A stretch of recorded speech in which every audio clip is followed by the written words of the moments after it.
Hello everyone and welcome to another FPL video here on the channel Sabi FPL. In today's video, I'm basically going to give my reaction to the just concluded Game Week 4 and also talk about how the FPL community are reacting to the game week and making some moves.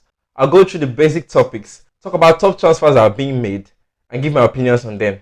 So if you'll enjoy it or you're new to the channel, be sure to like and subscribe and then let's get onto it. So the best place I'd like to start to talk about all this is Salah.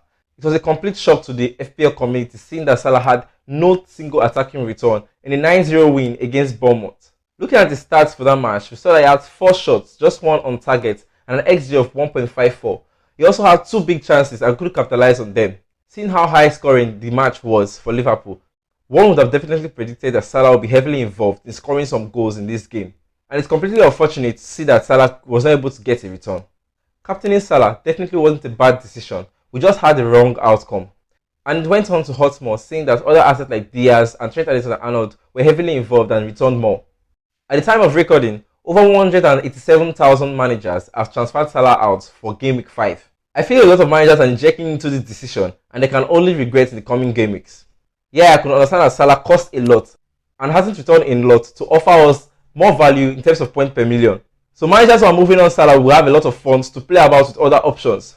But there's nothing quite concrete to indicate that there's one other premium that is a go-to from Salah. A lot of managers will be considering the likes of Sterling and other midfielders to move on, which I can quite understand. Some may have moved in on to get on Haaland, who just scored a hat-trick in the game against Crystal Palace. Now, talking about Haaland basically brings me to my next topic. Man City asset may face some rotation in the coming game weeks. Pep is normally known for his roulette, and this could all the more increase in this coming game weeks, because now they are having more fixtures to play within the coming weeks.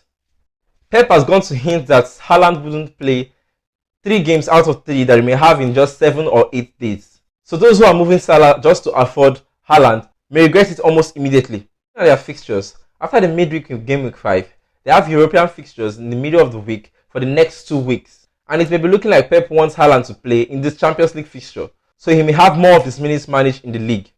The first game against Sevilla will go a long way to tell us more about how Pep decides to manage him. So we may see him in action for Game Week 5 or 6. But thereafter, he could go on to reduce a lot more. Aside from Haaland, other City assets like KDB and Cancelo could be discussed about. Talking about Cancelo, over 115,000 managers have transferred him out for this game week. It's quite understandable given that Man City hasn't been very defensive in the last 2 game weeks, and spending 7 million on a defender has proved to be costly. Cancelo isn't as attacking as he was last season, and I feel this is like a major shift because Manchester City are now playing just to give more balls to their striker Haaland and give him some opportunity to score goals.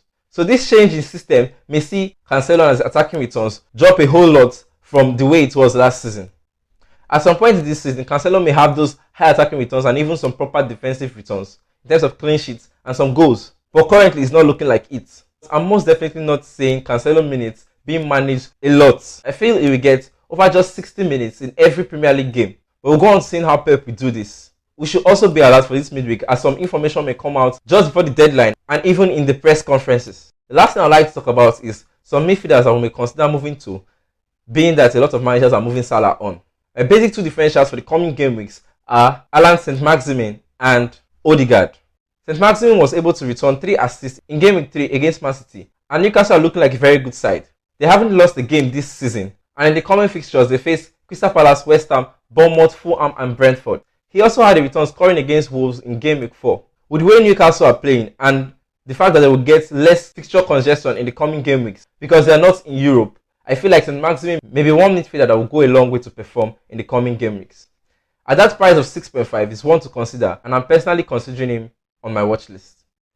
On to Odegaard, he has returned in the last 2 games, getting a total of 26 points from them. Despite Arsenal being in Europa League, I genuinely feel like he may get his minutes managed in the Europa in order to keep him fit and safe for the league. He has been awesome for the side, not just creating but has started returning in terms of goals. The only difficult fixture they have in the next 4 is Manchester United. They have Aston Villa at home, Everton at home, and then Brentford away. In this game weeks, I really feel like Odegaard will have some shouts.